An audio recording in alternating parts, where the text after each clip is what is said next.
ಶ್ರೀಮಾತ್ರೆ ನಮಃ. ಸಾಧನೆಯಿಂದ ಮಂಥನ ಮಾಡಿದ್ರೆ ಅಗ್ನಿ ಹುಟ್ಟುತ್ತಂತೆ. ಆ ಹುಟ್ಟುವ ಅಗ್ನಿಯಲ್ಲಿ ಆ ಜಗದಂಬೆ ಇರ್ತಾಳಂತೆ. ಅಗ್ನಿಯಿಂದ ಅವಳು ಹುಟ್ಟೋದಿಲ್ಲ. ಆ ಹುಟ್ಟಿದ ಅಗ್ನಿಯಲ್ಲಿರುವ ಬೆಳಕು, ಶಾಖ ಎರಡೂ ಕೂಡ ಅವಳೇ ಅಲ್ವಾ? ಚಿದಗ್ನಿ ಅಂದ್ರೆ ಪರಮಾತ್ಮ. ಅಗ್ನಿ ಅಂದ್ರೆ ಮೊದಲೇ ಇರುವುದು ಅಂತ ಅರ್ಥ. ಆ ಜ್ಞಾನ ರೂಪದಲ್ಲಿ ಸೃಷ್ಟಿಗೆ ಮೊದಲೇ ಇದೆ ಚಿದಗ್ನಿ. ಆ ಚಿದಗ್ನಿ ಎನ್ನುವಂತಹ ಕುಂಡದಿಂದ ಅವಳು ಉದ್ಭವಿಸ್ತಾಳೆ ಅಂದ್ರೆ ಪರಮಾತ್ಮನಲ್ಲಿ ಆವಿರ್ಭವಿಸಿದ ಶಕ್ತಿ. ಚಿದಗ್ನಿಕುಂಡ ಸಂಭೂತ ದೇವಕಾರ್ಯ ಸಮುದ್ಯತ. ಆ ಶಕ್ತಿಯೇ ದೇವತೆಗಳೆಲ್ಲರಲ್ಲೂ ಪ್ರವಹಿಸ್ತಂತೆ. ಇದುವರೆಗೂ ನಾವು ಕೇಳಿದ್ವಿ ದೇವಕಾರ್ಯ ಸಮುದ್ಯತ ಅಂತ ಹೇಳಿದ್ರಲ್ಲ, ದೇವತೆಗಳನ್ನೆಲ್ಲ ಅಗ್ನಿಕುಂಡದಲ್ಲಿ ಆಹುತಿ ಮಾಡಿದ್ಮೇಲೆ ಇನ್ನು ದೇವಕಾರ್ಯ ಸಮುದ್ಯತ ಎಲ್ಲಿ ಅಂತ ಕೇಳಬಹುದು. ದೇವತೆಗಳನ್ನೆಲ್ಲ ಆಹುತಿ ಕೊಟ್ಮೇಲೆ ಮತ್ತೆ ದೇವಕಾರ್ಯ ಸಮುದ್ಯತ ಏನು ಅಂತ ನಾವೆಲ್ಲರೂ ಆಲೋಚನೆ ಮಾಡ್ಬೇಕಾದ್ದೆ ಅಲ್ವಾ? ಈಗ ಅಮ್ಮ ಏನ್ ಮಾಡ್ತಾಳಂದ್ರೆ, ತಾನು ಆವಿರ್ಭವಿಸಿ ಮೊದಲು ಅಗ್ನಿಕುಂಡದಲ್ಲಿ ಆಹುತಿಯಾಗಿ ದೇಹತ್ಯಾಗ ಮಾಡಿರುವ ಎಲ್ಲ ದೇವತೆಗಳನ್ನು ಕೂಡ ತನ್ನಿಂದ ಮತ್ತೆ ಸೃಷ್ಟಿ ಮಾಡಿದ್ಲಂತೆ. ಎಷ್ಟು ಆಶ್ಚರ್ಯ ಅಲ್ವಾ? ಅದೇ ದೇವಕಾರ್ಯ ಸಮುದ್ಯತ. ಇದಕ್ಕೆ ಮೊದಲು ದೇಹತ್ಯಾಗ ಮಾಡಿರುವ ಬ್ರಹ್ಮ, ಇಂದ್ರ, ಅಗ್ನಿ, ವಾಯು, ವರುಣ, ಯಮ ಹೀಗೆ ಸರ್ವ ದೇವತೆಗಳನ್ನು ಕೂಡ ಚಿದಗ್ನಿಕುಂಡ ಸಂಭೂತೆಯಾದ ಜಗನ್ಮಾತೆ ತನ್ನ ದೇಹದಿಂದ ಮತ್ತೆ ಸೃಷ್ಟಿ ಮಾಡಿದ್ಲಂತೆ. ಆಗ ಅವರು ಹೊರಗಡೆ ಬರ್ತಾರೆ. ಅವರೆಲ್ಲರೂ ಅಗ್ನಿಕುಂಡದಲ್ಲಿ ಆಹುತಿಯಾಗೋಕ್ ಮುಂಚೆ ಹೇಗಿದ್ರು ಗೊತ್ತಲ್ವಾ? ಭಂಡಾಸುರ ಅವರನ್ನೆಲ್ಲ ನಿರ್ವೀರ್ಯರನ್ನಾಗಿಸಿ ಅವರಲ್ಲಿರೋ ಶಕ್ತಿಯನ್ನೆಲ್ಲ ಹೀರ್ಬಿಟ್ಟಿದ್ದ. ಆದ್ರೆ ಯಾವಾಗ ಅವರೆಲ್ಲ ಅಮ್ಮನಲ್ಲಿ ಆಹುತಿ ಆದ್ರೋ, ಅಮ್ಮನಲ್ಲಿ ಬಿದ್ದು ಅಮ್ಮನಿಂದ ಆಚೆ ಬಂದ್ರಲ್ವಾ, ಈಗ ಅವರು ಹೇಗಿದಾರಂತೆ ಅಂದ್ರೆ ಒಬ್ಬೊಬ್ಬರು ಕೂಡ ಅತಿ ದಿವ್ಯವಾಗಿ ಪುಷ್ಟಿಯಾಗಿ ಇದಾರಂತೆ ಈಗ ಆಚೆ ಬಂದ್ಮೇಲೆ. ಯಾಕಂದ್ರೆ ಇದುವರೆಗೂ ಅವರೆಲ್ಲ ಡ್ರೈ ಆಗಿ ಹೋಗಿದ್ರು. ಈಗ ಅಮ್ಮನವರಲ್ಲಿ ಬಿದ್ದು ಮತ್ತೆ ಆಚೆ ಬಂದಿರೋದ್ರಿಂದ ಎಲ್ರೂ ಎನರ್ಜೈಸ್ ಆಗ್ಬಿಟ್ಟಿದ್ದಾರೆ, ಚಾರ್ಜ್ ಆಗ್ಬಿಟ್ಟಿದ್ದಾರೆ ಅಂತ ಒಬ್ಬೊಬ್ಬರು ಕೂಡ ಅಷ್ಟು ಶಕ್ತಿವಂತರಾಗಿ ಹೊರಗಡೆ ಬಂದ್ರಂತೆ. ಈಗ ಸಂತೋಷಿಸಿದ್ರಂತೆ ಅವರೆಲ್ಲ. ಅಂದ್ರೆ ನಿಜವಾದ ಶಕ್ತಿ ಅವಳೇ ಅಂತ ತಿಳ್ಕೊಂಡ್ರಂತೆ. ಅಹಂಕಾರವನ್ನ ಬಿಟ್ಟು ಶರಣಾದ್ರಂತೆ. ಹಾಗೆ ಭವ್ಯವಾದಂತಹ ಶಕ್ತಿಯಿಂದ ಅವರೆಲ್ಲರೂ ಆಚೆ ಬಂದ್ರಲ್ವಾ, ಆಗ ಆ ಅಜ್ಞಾನವೋ ಮೋಹವೋ ಯಾರು ಮಿಕ್ಕಿದಾನೋ ಅವನ್ ಯಾರು ಅಂತ ನಮಗ್ ಗೊತ್ತಿಲ್ಲ. ಜನ್ಮ ಜನ್ಮಾಂತರ ಕರ್ಮಗಳಿಂದ ಅದೇನು ಅಂತ ನಮಗ್ ಗೊತ್ತಿಲ್ಲ. ಆದ್ರೆ ನೀನು ಈಗ ನಿಜವಾದ ಶಕ್ತಿ ಯಾವುದು ಅಂತ ತಿಳ್ಕೊಂಡು ಶರಣಾಗತಿ ಆಗಿದ್ದೀಯ ಅಲ್ವಾ, ಇನ್ನು ಬಿಟ್ಬಿಡು, ಮಿಕ್ಕಿದ್ದೆಲ್ಲ ನಾನ್ ನೋಡ್ಕೋತೀನಿ, ಅಭಯ ಅಂತ ಅಮ್ಮ ಹೇಳಲ್ಲಂತೆ. ಅದೇ ದೇವಕಾರ್ಯ ಸಮುದ್ಯತ. ದೇವಕಾರ್ಯಕ್ಕೋಸ್ಕರ ಸಂಪೂರ್ಣವಾಗಿ ಆವಿರ್ಭವಿಸಿದ ತಾಯಿ. ದೇವಕಾರ್ಯ ಅಂದ್ರೆ ಲೋಕರಕ್ಷಣೆ. ಲೋಕರಕ್ಷಣೆಗೋಸ್ಕರ ಮಹಾಶಂಭುವು ಮಾಡಿದ ಮಹಾಯಾಗದಿಂದ ಚಿದಗ್ನಿಕುಂಡದಿಂದ ಆವಿರ್ಭವಿಸಿದ್ದರಿಂದ ಚಿದಗ್ನಿಕುಂಡ ಸಂಭೂತ ದೇವಕಾರ್ಯ ಸಮುದ್ಯತ. ಸಮುದ್ಯತ ಅಂದ್ರೆ ಸಂಪೂರ್ಣವಾಗಿ ಉದಯವಾದಳು ಅಂತ ಅರ್ಥ. ಅಂದ್ರೆ ಎಲ್ಲ ಕಳೆಗಳಿಂದ ಸಂಪೂರ್ಣವಾಗಿ ಉದ್ಭವಿಸಿದ್ದಾಳೆ. ಇಲ್ಲಿ ಕಲೆಗಳು ಬೇರೆ, ಕಳೆಗಳು ಬೇರೆ. ಹೀಗೇನೆ ಒಂದೊಂದೇ ನಾಮಗಳನ್ನ ತಿಳ್ಕೊಳ್ತಾ ಹೋಗುವಾಗ ಯಾವುದು ಕಲೆಗಳು ಯಾವುದು ಕಳೆಗಳು ಅಂತ ತಿಳ್ಕೊಳ್ತಾ ಹೋಗೋಣ. ಸ್ತೋತ್ರ ಪ್ರಿಯ ಟಿವಿ ಕಡೆಯಿಂದ ಪುಸ್ತಕ ಬರ್ತಿದೆ ಅಲ್ವಾ, ಅದರಲ್ಲೂ ಕೂಡ ಅಷ್ಟೇನೆ ಕಳೆಗಳು ಯಾವುವು ಕಲೆಗಳು ಯಾವುವು ಅಂತ ವಿಭಜನೆ ಮಾಡಿ ಈ ಪುಸ್ತಕದಲ್ಲಿ ನಿಮಗೆ ಯಾವ ಜಾಗದಲ್ಲಿ ಕಳೆ ಅಂತ ಹೇಳ್ಬೇಕು, ಯಾವ ಜಾಗದಲ್ಲಿ ಕಲೆ ಅಂತ ಹೇಳ್ಬೇಕು ಅದನ್ನ ಸರಿಯಾಗಿ ಕೊಡಲಾಗಿದೆ. ಈಗ ಪ್ರವಚನದಲ್ಲಿ ಪ್ರವೇಶ ಮಾಡೋಣ. ಚಿತ್ಶಕ್ತಿ ಪರಮೇಶ್ವರಸ್ಯ ವಿಮಲ ಚೈತನ್ಯಮೇವೋಚ್ಯತೆ ಅಂತ ಹೇಳುತ್ತೆ ಶಾಸ್ತ್ರ. ಹಾಗಾಗಿ ಚಿದಗ್ನಿ ಅಂದ್ರೆ ಚಿತ್ಶಕ್ತಿ. ಅಗ್ನಿ ಅಂತ ಯಾಕೆ ಹೇಳಿದ್ದಾರೆ ಅಂದ್ರೆ ಅಗ್ರೇ ನಿಯತಿ ಇತಿ ಅಗ್ನಿ, ಮೊದಲೇ ಇರೋದು ಆದ್ದರಿಂದ ಅಗ್ನಿ. ಯಾರಯ್ಯ ಅಗ್ನಿ ಅಂದ್ರೆ ಪರಮೇಶ್ವರನಿಗೆ ಅಗ್ನಿ ಅಂತ ಹೆಸರು. ಆ ಹೆಸರನ್ನ ಪಂಚಭೂತದಲ್ಲಿರುವ ಅಗ್ನಿಗೆ ಇಟ್ಟಿದ್ದಾರೆ. ಅವನ ಹೆಸರೇ ಇವೆಲ್ಲದಕ್ಕೂ ಬಂದಿವೆ. ಇವೆಲ್ಲ ಅವನ ಹೆಸರು. ಅಗ್ನಿ ಮೇಲೆ ಪುರೋಹಿತಂ, ಮೊದಲ ಮಂತ್ರವೇ ಪರಮೇಶ್ವರನದ್ದು. ಅಗ್ನಿ ಅಂದ್ರೆ ಅವನೇ. ಅದಕ್ಕೆ ಚಿದಗ್ನಿ ಅಂದ್ರೆ ಪರಬ್ರಹ್ಮ. ಆ ಪರಮೇಶ್ವರನ ಶಕ್ತಿಯಾದ್ದರಿಂದ, ಪರಬ್ರಹ್ಮನಿಂದ ವ್ಯಕ್ತವಾದ ಶಕ್ತಿಯಾದ್ದರಿಂದ ಚಿದಗ್ನಿಕುಂಡ ಸಂಭೂತ. ಯಾಕೆ ವ್ಯಕ್ತವಾಯಿತು? ದೇವಕಾರ್ಯ ಸಮುದ್ಯತ. ದೇವಕಾರ್ಯ ಅಂದ್ರೆ ಲೋಕ ನಿರ್ವಹಣೆ. ಇನ್ನೊಂದು ಅದ್ಭುತವಾದ ಮಾತನ್ನ ಹೇಳ್ತಿದ್ದಾರೆ. ದೇವಹ ಅಂದ್ರೆ ಈಶ್ವರ, ದೇವಾಹ ಅಂದ್ರೆ ದೇವತೆಗಳು. ಬಹುವಚನದಲ್ಲಿ ದೇವತೆಗಳು, ಏಕವಚನದಲ್ಲಿ ಈಶ್ವರ. ಏಕೋ ದೇವಃ ಸರ್ವಭೂತೇಷು ಗೂಢಃ ಉಪನಿಷತ್ತು ಹೇಳ್ತಾ ಇದೆ ಅಲ್ವಾ ಶ್ವೇತಾ ಸೂತ್ರದಲ್ಲಿ. ಹಾಗಾಗಿ ದೇವಃ ಅಂದ್ರೆ ಪರಮೇಶ್ವರ. ಪರಮೇಶ್ವರಸ್ಯ ಕಾರ್ಯಸಿದ್ಧ್ಯರ್ಥಂ ಸಮುದ್ಯತಃ ದೇವಕಾರ್ಯ ಕಾರ್ಯ ಸಮುದ್ಯತ ಅಂತ ಹೇಳಿದ್ದಾರೆ. ಪರಮೇಶ್ವರನ ಕಾರ್ಯಕ್ಕಾಗಿ ಅವಳು ಬಂದ್ಲಂತೆ. ಪರಬ್ರಹ್ಮದಿಂದ ಬಂದ ಶಕ್ತಿ ಯಾಕೆ ಬಂತು? ಅವನ ಕೆಲಸಕ್ಕೋಸ್ಕರ ಬಂದಂತೆ. ಆ ಪರಮೇಶ್ವರನ ಕೆಲಸ ಏನು? ಅವನ ಕೆಲಸ ಸೃಷ್ಟಿ, ಸ್ಥಿತಿ, ಲಯ. ಇನ್ನೂ ಹೇಳ್ಬೇಕು ಅಂದ್ರೆ ತಿರೋಧಾನ, ಅನುಗ್ರಹ. ಇದು ಅವನ 5 ಕೆಲಸಗಳು. ಆ 5 ಕೆಲಸಗಳು ಆಗ್ಬೇಕು ಅಂದ್ರೆ ಶಕ್ತಿ ಬರ್ಲೇಬೇಕಲ್ವಾ? ನಾನು ಮಾತಾಡ್ಬೇಕು ಅಂದ್ರೆ ನನ್ನಿಂದ ಮಾತಾಡುವ ಶಕ್ತಿ ಹೊರಗಡೆ ಬರಬೇಕು. ಹಾಗಾಗಿ ಪರಮೇಶ್ವರ ಆ 5 ಮಾಡ್ಬೇಕು ಅಂದ್ರೆ ಅವನಿಂದ ಆ 5 ಸ್ವರೂಪವಾಗಿ ಶಕ್ತಿ ಆಚೆ ಬರಬೇಕು. ಹಾಗಾಗಿ ಸೃಷ್ಟಿ ಆದಿಯಲ್ಲಿ ಚಿಚ್ಚಕ್ತಿ ಆಗಿರುವ ಆ ತಾಯಿ ಚಿದಗ್ನಿ ಸ್ವರೂಪನಾದ ಪರಮೇಶ್ವರನಿಂದಾನೇ ವ್ಯಕ್ತವಾಗಿ ದೇವ ಕಾರ್ಯವಾದ ಈಶ್ವರ ಕಾರ್ಯಕ್ಕೆ ಸೃಷ್ಟಿ ಸ್ಥಿತಿ ಲಯಕ್ಕೋಸ್ಕರ ಆಚೆ ಬಂದಳು. ಇದು ಇನ್ನೊಂದು ಅರ್ಥ. ಇನ್ನೂ ಎಷ್ಟಿದಾವೋ ಎಲ್ಲವನ್ನೂ ಜ್ಞಾಪಕ ಇಟ್ಕೋಬೇಕಾಗಿರೋದೆ. ಒಂದು ಕಡೆ ಕಥೆ ಕಾಣಿಸ್ತಾ ಇದೆ, ಇನ್ನೊಂದು ಕಡೆ ಪರಮಾರ್ಥ ಕಾಣಿಸ್ತಾ ಇದೆ. ಈಗ ಕಥಾಪರವಾಗಿ ನಾವು ಪರಿಶೀಲನೆ ಮಾಡಿದ್ರೆ ಅಮ್ಮನವರು ದೇವ ಕಾರ್ಯ ಸಮುದ್ಯತೆಯಾಗಿ ಉದ್ಭವಿಸ್ತಾರೆ. ಈ ಉದ್ಭವಿಸಿದಾಗ ಅಮ್ಮನವರು ಹೇಗೆ ಕಾಣಿಸ್ತಿದ್ದಾರೆ ಅಂತ ಈಗ ಹೇಳ್ತಿದ್ದಾರೆ. ಈಗ ದೇವತೆಗಳೆಲ್ಲರೂ ಅಮ್ಮನಿಂದ ಆಚೆ ಬಂದಿದ್ದಾರಲ್ವಾ? ಬಂದು ದೇವತೆಗಳೆಲ್ಲರೂ ನಾವು ಯಾರಿಂದ ಆಚೆ ಬಂದಿದ್ದೀವಿ ಅಂತ ಕೈ ಮುಗಿದು ನೋಡ್ತಾ ಇದ್ದಾರಂತೆ ಸುತ್ತಮುತ್ತ. ಎದುರಲ್ಲಿರುವ ಮಹಾಶಂಭು ಯಜ್ಞ ಮಾಡಿರುವ ಆ ಪರಮೇಶ್ವರ ಅವನೂ ಕೂಡ ಪರಿಶೀಲನೆ ಮಾಡ್ತಿದ್ದಾನೆ. ಅಗ್ನಿಹೋತ್ರದಲ್ಲಿ ಮೊದಲು ಕಾಣಿಸಿದ್ದು ಏನು ಅಂತಂದ್ರೆ ಒಂದು ಜ್ಯೋತಿ ಪುಂಜ ಕಾಣ್ತಂತೆ. ಭಗವಂತ ಸಾಕ್ಷಾತ್ಕಾರ ಮಾಡಿದಾಗ ಹೇಗಿರುತ್ತೆ ಅಂದ್ರೆ ಯೋಗಿಗಳು ಅದನ್ನ ವರ್ಣನೆ ಮಾಡಬಹುದು. ಯಾಕೆ ಅಂದ್ರೆ ಅವರಿಗೆ ಆ ಸಾಕ್ಷಾತ್ಕಾರ ಇರುತ್ತೆ. ಆದ್ರಿಂದ ಪುರಾಣಗಳೆಲ್ಲ ವರ್ಣಿಸ್ತಿದ್ದಾವೆ. ಮೊಟ್ಟ ಮೊದಲು ಜ್ಯೋತಿ ಕಾಣಿಸುತ್ತಂತೆ.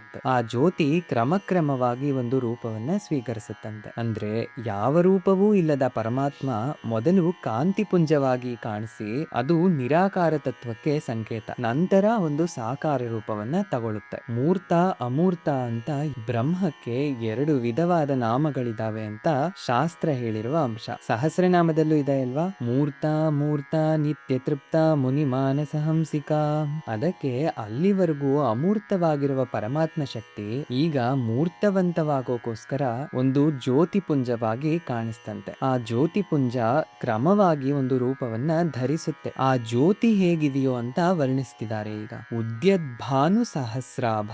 ಆ ಜ್ಯೋತಿ ಹೇಗಿದೆ? ಉದಯಿಸ್ತಾ ಇರುವ ಸೂರ್ಯರು 1000 ಮಂದಿ ಒಂದೇ ಜಾಗದಲ್ಲಿ ಇದ್ರೆ ಹೇಗಿರುತ್ತೋ ಹಾಗೆ ಕಾಣಿಸ್ತಿದೆಯಂತೆ. ಉದ್ಯದ್ಭಾನು ಸಹಸ್ರಾಭ. ಅಮ್ಮನವರು ಉದಯಿಸಿದಾಗ ಅವಳಿಂದ ಬರ್ತಾ ಇರುವಂತಹ ಕೆಂಪು ಕಿರಣಗಳು ಹೇಗಿದಾವಂತೆ ಅಂದ್ರೆ ಹೋಲಿಕೆ ಮಾಡಿ ಹೇಳ್ಬೇಕು ಅಂದ್ರೆ ಒಂದು ಸೂರ್ಯ ಸಾಲದಂತೆ. 1000 ಸೂರ್ಯರು. ಇಲ್ಲಿ ಸಹಸ್ರ ಅನಂತವಾಚಿ ಅಂತ ಹೇಳ್ಕೊಂಡಿದ್ದೀವಿ. ಅನಂತ ಸೂರ್ಯರು, ಉದಯಿಸ್ತಿರುವ ಸೂರ್ಯರು ಒಂದೇ ಕಡೆ ಇದ್ರೆ ಹೇಗಿರುತ್ತೋ ಹಾಗೆ ಇದೆಯಂತೆ. ನಿಜಕ್ಕೆ ಉದಯಿಸುತ್ತಿರುವ ಸೂರ್ಯರು ಅಂತ ಹೇಳಿದ್ರೆ ಕೆಂಪಾಗಿ ಇದೆ ಅಂತ ಅರ್ಥ. ಉದಯಿಸುವಾಗ ಕೆಂಪಾಗಿ ಇರ್ತಾನಲ್ವಾ ಸೂರ್ಯ, ಅದಕ್ಕೆ ಉದಯಿಸುತ್ತಿರುವ ಸೂರ್ಯ.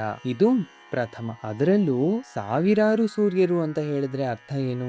ಒಬ್ಬ ಸೂರ್ಯನನ್ನೇ ನಾವು ಸರಿಯಾಗಿ ನೋಡೋಕಾಗಲ್ವೇ? ಇನ್ನು 1000 ಸೂರ್ಯರನ್ನ ಹೇಳೋದಕ್ಕೆ ಅರ್ಥ ಏನು ಅಂದ್ರೆ ಅಸಲು ಎಷ್ಟು ಸೂರ್ಯರಿದ್ದಾರೆ? ವಿಜ್ಞಾನ ಪರವಾಗಿ ನೋಡಿದ್ರು ಕೂಡ ಈ ಪ್ರಪಂಚದಲ್ಲಿ ಲೆಕ್ಕವಿಲ್ಲದಷ್ಟು ಸೂರ್ಯಮಂಡಲಗಳಿವೆ ಅಲ್ವಾ? ಆದ್ರೆ ಇಷ್ಟು ಸೂರ್ಯರಿಗೂ ಶಕ್ತಿಯನ್ನ ಕೊಟ್ಟ ತಾಯಿ ಮಾತ್ರ ಇವಳೊಬ್ಬಳೆ. ಅದಕ್ಕೆ ಅವಿದ್ಯಾನಾಮಂತಸ್ತಿಮಿರ ವಿಹಿರ ದ್ವೀಪ ನಗರಿ ಜಡಾನಾಂ ಚೈತನ್ಯಸ್ತವಕ ಮಕರಂದ ಶ್ರುತಿಜರಿ. 1000 ಸೂರ್ಯರಿಗೂ ಕೂಡ ಚೈತನ್ಯವನ್ನ, ಬೆಳಕನ್ನ ಕೊಟ್ಟ ತಾಯಿ ಅಷ್ಟು ಕಾಂತಿಯಿಂದ ಬಂದ್ಲಂತೆ. ಇದನ್ನ ಹೇಳ್ತಾ ಇರೋ ಉದ್ದೇಶ ಏನು ಅಂದ್ರೆ ನಮ್ಮ ಕಣ್ಣಿಗೆ ಒಬ್ಬ ಸೂರ್ಯ ಕಾಣ್ತಿದ್ದಾನೆ, 1000 ಸೂರ್ಯರ ಕಾಂತಿ ನಮ್ಮ ಕಣ್ಣಿಂದ ನೋಡೋಕಾಗಲ್ಲ. ಅಂದ್ರೆ ಅಮ್ಮನವರು ನಮ್ಮ ಕಣ್ಣಿನಿಂದ ನೋಡೋಕಾಗದೇ ಇರುವಂತಹ ಅಲೌಕಿಕ ತೇಜಸ್ಸು ಅಂತ ವರ್ಣನೆ ಮಾಡೋಕೋಸ್ಕರ ಹೇಳಿರೋದು. ಅಲೌಕಿಕ ತೇಜೋ ಸ್ವರೂಪವಾಗಿ ಕೆಂಪಾಗಿ ಬಂದಿದ್ದಾಳೆ ಉದ್ಯದ್ಭಾನು ಸಹಸ್ರಾಭ.